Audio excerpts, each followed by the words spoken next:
Yahaw fananganbani kaboklay. Adubu ngasidi yahawrakpada mamong nupina ayukki thabak inkhang loina loisilaga laiduk tharamde. Thongjil kanthorakpada nungshiraba dhupki manamna kaboklaygi thamoibu sumhatpagum tawi. Ngahan makhaidi machasing haugatringai nganna haugatuna solabusu sona nungtigi soifadraba mathawni khanna thabak pumba loisinjabani. Ngasidi mamong na mahut silambaduda pukningda mamau phangjabagi nungaibado faujai. Korau hanbabu kurumjeraga imungda changlakpada mamong nupina ima chinya hakchang sengdokpiro ising asaba thaurang tawjarabani. Kaboklay hoi hoi haiduna bathroom lomda changlai. Pukningda khanjai aigi imause fadawri kayada thaksi khasi khangliba masada chawthokpa yaude. Adubu nauringai tat oirambasu kanana khangbano. Kaboklay hakchang sengdokpa loiraduna magi kada changlai. Mamong nupina ima breakfast taunaba sem saba loire sida pujarakadra asomda puna tawbigadra. Kaboklayna imasu nakhoiga puna chaminarasi chalo ima laklage. Mamogi nungsiba wahai tabada pukningda nungaiba amadi faujai. Macha mamogi manakta laktuna harauna breakfast chaminare. Macha nupana imagi chasi chini yam thaktabani ko aduga horel thongnaba sareng leiraklabani horel di yam chasinga nuko ima. Nachana mau warak watemduna koina hinkidawni ko. Kaboklay nofet tawna thida masin he ngangbasidi icha imawda nate isu faw warak kidawribani. Noina nungsidana mayam chaw hairasu chumsa hek chararoy. Mama macha thawai tana nukjay.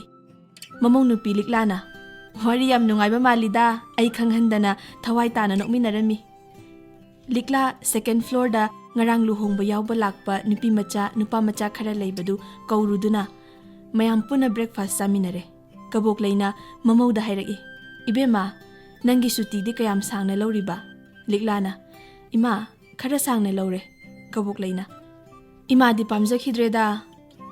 Ibema nangbu college to adum chatlu kaidawgene nang ama watpada ozagi awatpa leiroidrane. Thabak inkhang di ima su kalli nanamagi machasi masu leiri tangai fadana numit mangadang lepabasu mangani chakawba loibaga adum chatlu kaidawgene. Thoibina ibo adu wado ineda lairi mamtonda hana hango. Kanchenmana masi angangsi yengune kayada ikai khangdrino nang namada haidoklaga khara phuhondaba yararoi ko. Thoibina me fusu phubiroi. Liklana ima kaisu khanbiruno matam khara aigi ihut sinaba aina munna khangba oja ama puhalibane. Ngahan khay imana honaramasu haujikti namau laklabanina ima wahalaroi. College chatlabasu thabak pumnamak aina ngamnaba tawjaramgani imabu wahanjaroi. Mamawgi wahaising adu tabada pokchaba machagum kaboklayna yamna nungsijaki.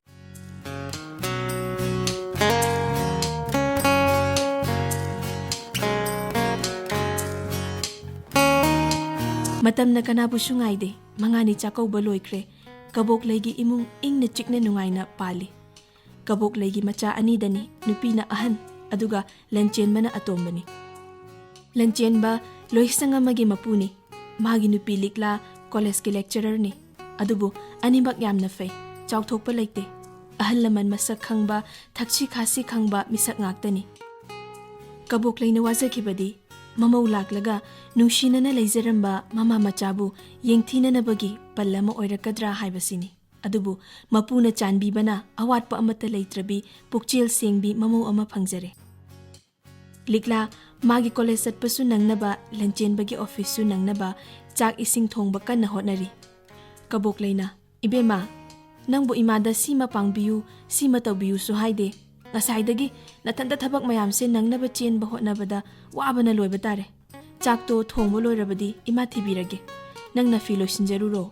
Liklana yanida ima loire tamodi tiffin oina purage haire sembasu loire ima chabiradra. Kaboklayna oo nangna chagadabado chajaro ima kona chahaurage nang thengani.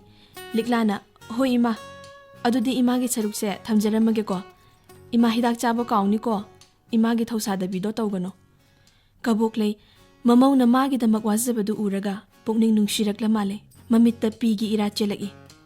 Adubu mamaw ukhini haina lotsinje.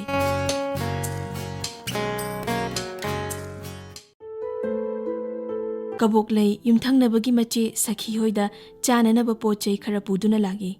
Kaboklay du Sakhigi mamaudu thengnagani khanbada nahan makhaidi kaya toina chatludrabani.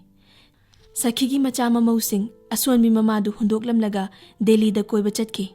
Pak halakadaba khongchat natte. Tanja chare khanduna Sakhibu unaba lakpani. Sakhidu masa ngamdaba mali famungda hiplami. Kaboklayna iche nasa ngamdrabra tawrisibo. Iche na chananaba kari khara purakpani. Namau nupina kari no yam hapkibani. Chakti kanana thonge iche. Sakhi pukning nungshira male kapli. Ibema nangdi naraibak phai. Nacha namau na seba ningthi na tawbi.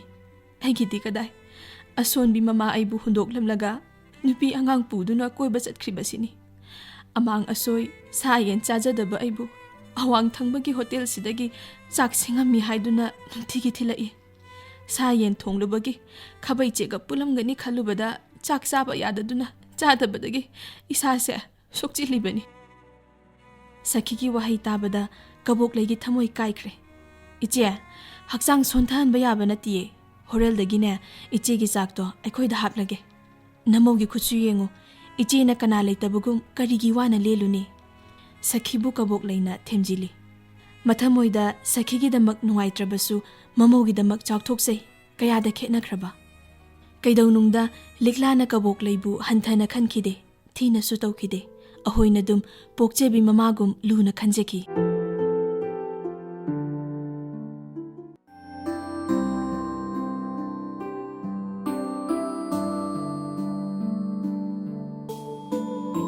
Ningthouja lakle upal wapal khuding asangba fizol na leitingkre. Mipum khuding thamoi marang hauna thani. Matamgi matungina likla mama haibadu oigadawre. Kaboklay mama wakhini khanduna angamba makhai chen duna hotnajay. Liklagi thamoi dadi wajaribani mama bu wakhidra haina. Lenchen basu angamba makhai pangsinjay mama na wakhini khanduna. Office chalamdai mama na hobe hotnabadu yengba nuaitra male. Lenchen bana ima yam waba tare ay yengba ngamdre thoibido matam khara thamsira. Kaboklayna kaugumsida ibungo karisu leitaba thabak khara sigi angangdo amu kauruba hauna dene. Thabak pumba imana tauduna ta laklabani. Imause lakpadagi imagi thabak amata leitadana imasa pothafam leitrabani. Thabak suduna ta lelaklaba punsisina imung manungi thabak khara asidi kaisu nate. Kaisu khalunu ichasidi nakhoigi chatkadaba na thodudum kaidanaba hotna jawo. Sidagidi isuga sanabada nakhoigi thabakka amata yawba sangaroidabani. Mamagi wahaiduda lanchenba makha taba ngamkidre.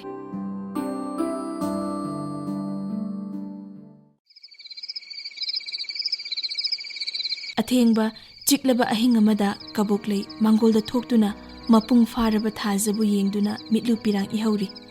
Kaboklayna kana takhini matagum tapna hangdokhiba thonggi makoldu liklana tahora male. Lenchen babu haudoktuna kanano yenglure. Ima di sida kaidawriba asuk thengaba kansida. Kaboklay machana kaurakpaduda ukhini matagum sinthariba pirangdu taithoknaba hotnaje. Kaisu tawdeda ibungo ima tumba yadabaduda sum tholokpani.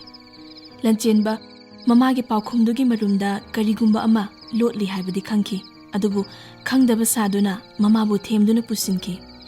Mamabu tumhalamlaga magi kada changlagi. Liklana imara kaidawramino tumhaurabo. Lenchenbana tumlamlani. Ima se kari nungaitaba lairabano khangde kaplambagum tawi. Hangaba sukhumde. Liklana ai sukhalibani ngasi nongmanini se ima se kari noma tawi. Fizol su amanba khara puthoktuna maduda setli. Aikhoida nungaitaba kari leirabano. Hayengdi themduna amukta khangdokse natrabade aikhoibu waraukiba tare. Likla thawai wazana nunganba wana ngaizaki.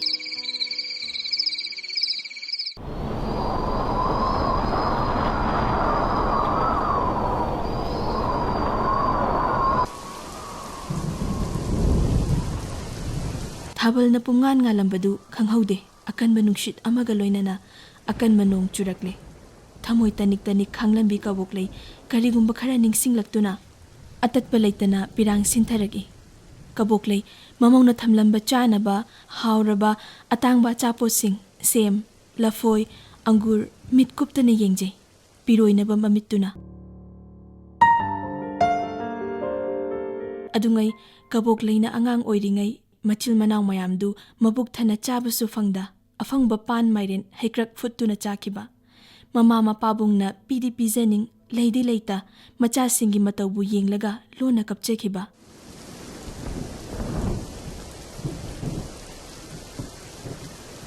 Nongzu thalakpada akan manong na futharakpada fazana kupidraba yumthakdagi atatpa Leita yurakiba nongdu kabok layga machegana chen kon ama paiduna yakibado. Kumhay ama lakpa khuding mamanabi kayana anawba fazaba fizol setuna tholakpa ubada chatning setnaba fizol di Leita chatning daba saduna lehobado. Kabok lay yawsang tho sila o. Ay thokning de imasu ichesu leite aton base masangam de aina senari o adu de ekhoi chatle ko. Mamanabi sing na chatkibado karigi yawning loy adubu setnaba fazaba fizol di Leite. Mamagi manakta laktuna haizay. Ima, chawbi hoy, maimu hoy, yawsang thoki, aisu chatninge, kumsi thoktrasu mathang sahida thoke ko ima. Horel gi cheng lairabra ima. Ngarang su chade, ngasai su chakpudi pan na hena yame, pukse, guru khonge, horel di pukthana chasiba ima. Mamana, hoy, napabung thabak subagi sel piraklabadi isa sing soidana pukthalangani, haina thembiki. Mamanabi singna lairik tamba chatli masu chatningi adubu nongmagi chara fawba puk thana chaba fangdriba makoina karamna lairik tamhanba ngamgani. Thabak kana suduna mama mapabunggi mateng pangki. Kabok layna leisabi pungkak farakpadani tomchauga sakhang nakiba.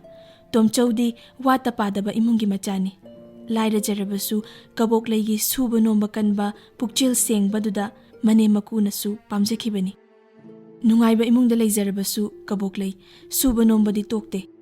Matam kharagi matungda mapuroyba leikhidraba matung machanupagi thabak na yaraktabadagi Imphaalda chawraba yum asi leiduna honglakibani.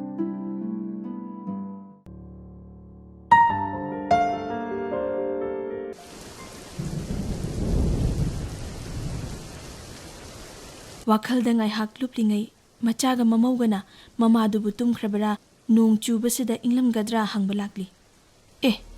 Ima kaidawre hauzik phau tumdrade phaijub sibu ingbra ima ama lauthora ura. Kabok layna ima kaisu tawdeda tummage ima ingdeda.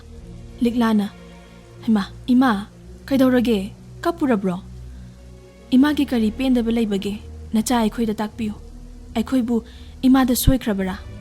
Kabok layna ima kaisu tawdeda nakhoida nungaitaba karibu leifam thokpage icha pokchabagi mahai yalabani imadi imausu ichadagi hena nungsi nakhoina aigidamak wabiriba hotnabiriba asidagi henbabu kari leiribagene lanjenbana adudi imana kaplibase karigino handak nomanini si fisu phajaba amta setlu yade chahi khudingi imana asumna amuk tawi maramsu haibide ngaside haibidaba yaro ima.